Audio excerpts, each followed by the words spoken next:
হর হর মহাদেব, আদেশ, জয় মা কালী। আমি আজকে একটা নিউমোরোলজির অ্যাস্ট্রোলজির একটা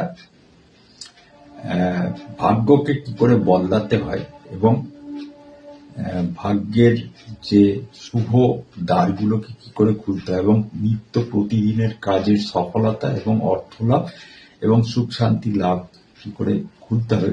মেন কথা হচ্ছে আপনার ভাগ্যটাকে কি করে উন্নতি করতে হবে, সেই একটা আপনাদের জিনিস আমি ক্যালকুলেশন বলে দিচ্ছি।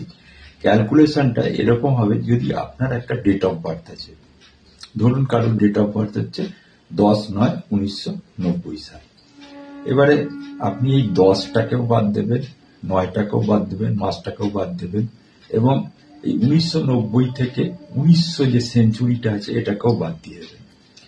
এখানে একটু ব্রেকআপ করে দিই যে দেখুন, পুরুষের ক্ষেত্রে ক্যালকুলেশন আলাদা হবে, মহিলাদের ক্ষেত্রে ক্যালকুলেশনটা আলাদা হবে। প্রথমে পুরুষেরটা বলে দিচ্ছি। এবারে এই 90 থেকে আপনি 11 বাদ দেবেন, মাইনাস করবেন, করে আপনার পরে থাকবে হচ্ছে 89কে আপনি যোগ করুন। যোগ করলে পরে 8 8 16 আর 1 17, 7 আর 1 8, সিঙ্গেল ডিজিটটা আসবে, এটা 8 হবে।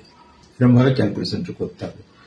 আর মহিলা যদি হন, 90 সালে যদি জন্মগ্রহণ করে, যে কোনো সালকেই আপনারা ক্যালকুলেশন করতে পারবেন, তাহলে সেই সিঙ্গেল ডিজিটটা আপনি কি করবেন, 90 সালের সাথে +5 করে নেবেন, মানে 95।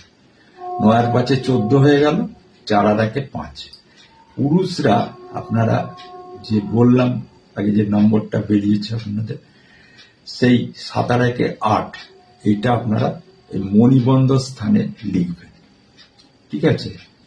আর মহিলারা হলে পরে মণিবন্ধ স্থানে লিখবেন এবং নিত্য লিখবেন, রোজ লিখবেন, এবং আপনারা এটা সবুজ কালি দিয়ে লিখবেন এবং লিখে একটা রিং পাকিয়ে দেবেন, ঠিক আছে? দেখুন আমি লিখে দেব, রোজ লিখি আমি। এইটা আপনারা করুন। মহিলাদের ক্যালকুলেশনটা আমি বলে দিলাম, যার যার ডেট অফ বার্থ থেকে, মানে সালটার থেকে বার করে নেবেন, এবং পুরুষদেরও ক্যালকুলেশনটা বলে দিলাম, আপনারা যার যার সাল থেকে আপনারা বার করে লিখতে থাকুন। দেখবেন আপনাদের জীবনের যে উন্নতির পথগুলো এবং আর্থিক উন্নতি এবং গৃহ সুখ শান্তি, সর্বরকম সুখ শান্তি, সেই দ্বারগুলো কিন্তু আস্তে আস্তে ওপেন হয়ে যাবে। হরি ওম তৎসৎ।